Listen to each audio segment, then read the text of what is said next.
एक जिक्र सौरभ, ये सक्कर एयरबेस का भी आया था, तो हमारी फौज ने इसको कैसे तबाह किया, कितना तबाह किया, इसकी डिटेल्स कुछ हमारे पास में है। ये वो एयरबेस है जहां पर चाइना से मिले सबसे लेटेस्ट फाइटर जेट JF-17 की तैनाती की हुई है। इस एयरबेस पर भी ज़बरदस्त बमबारी हुई थी और पाकिस्तान का एयर डिफेंस सिस्टम यहां भी काम नहीं कर पाया और पूरे एयरबेस पर आग के गोले बरसते नजर आए। ये सक्कर एयरबेस का इस्तेमाल आमतौर पर बताया जाता है कि ये जंग के टाइम पर होता है, जैसलमेर के करीब है। इस एयरबेस से जैसलमेर की दूरी 225 किलोमीटर है, लेकिन अब ये एयरबेस किसी काम का नहीं रहा। जो तस्वीरें आई हैं वो वाकई में देखने वाली हैं और ये एक तरह की गवाही है इस बात की कि किस तरह की बर्बादी हुई। सक्कर एयरपोर्ट से स्ट्राइक हुआ, बचत थी वाह, दरा दरिया पूरा घर लुड़िया।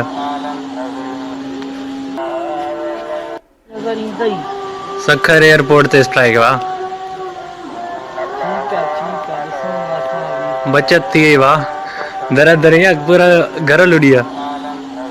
सौरभ, ये जो सक्कर एयरपोर्ट जिसकी तस्वीर मैं आपको दिखाई है, इसके बारे में एक्सपर्ट क्या कहते हैं कि क्या कितना नुकसान हुआ होगा और क्या इसकी इंपॉर्टेंस थी इस एयरबेस की? जी जनरल साहब, हम तो लेमैन हैं, हम मिलिट्री तो वो नहीं जानते डिटेल्स, लेकिन ये तो आंखों से दिख रहा है। ये देखिए बिफोर आफ्टर इमेज में आप देखिए, ये शेल्टर है इनके इक्विपमेंट का और बिल्कुल ध्वस्त हो चुका है। जी जनरल साहब और बैल साहब, देखो ये सच्चाई है कि आप देखने से पता लग जाता है कि जो हमले से पहले ये इसकी हालात कैसी थी, बिल्कुल इंटैक्ट था, और हमले के बाद ये बिल्कुल बर्बाद हो गया है। इसके अंदर जो UAV वगैरह भी स्टोर होती थी और ऐसा लगता है इसको भी नुकसान कम से कम 20 से 25% हुआ। इसको भी कम से कम 2 से 3 महीने लग जाएंगे दोबारा ऑपरेशनलाइज होने।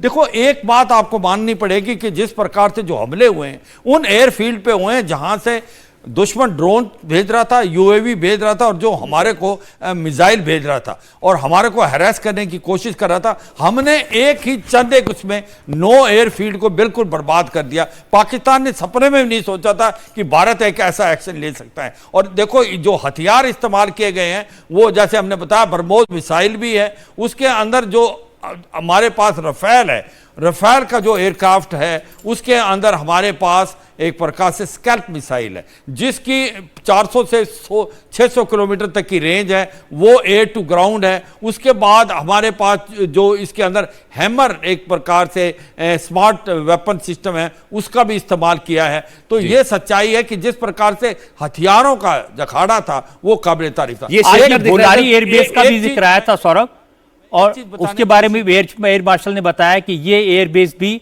भारतीय एयरफोर्स ने डिस्ट्रॉय किया है, इस पर भी अटैक किया था। भोलारी एयरबेस पाकिस्तान के दक्षिणी एयर कमांड का हिस्सा है, कराची के करीब है। कराची से भोलारी की दूरी 164 किलोमीटर है। इस एयरबेस पर पाकिस्तान ने अपने F-16 फाइटर प्लेन्स को तैनात किया हुआ है और यहाँ जो बर्बादी हुई, जो तबाही हुई, उससे वाकई में पाकिस्तान बौखलाया हुआ नजर आया। जी बहुत इंपॉर्टेंट बेस है ये हैदराबाद के पास आता है और हैदराबाद और कराची के बीच में आता है। और इसका जो मेजर रीजन है वो ये है कि इसमें airborne early warning and command and control system है, यानी कि एवैक्स होता है इसके अंदर। कौन से एवैक्स? जो एरीआई वाली एवैक्स है, जो स्वीडन के एवैक्स है। अगर हम हमारे में से न्यूमेरिकल सुपीरियरिटी की अगर पाकिस्तान के पास है तो 2 चीजों में है, AEWC और एवैक्स में और पायलट टू कॉकपिट रेशो में।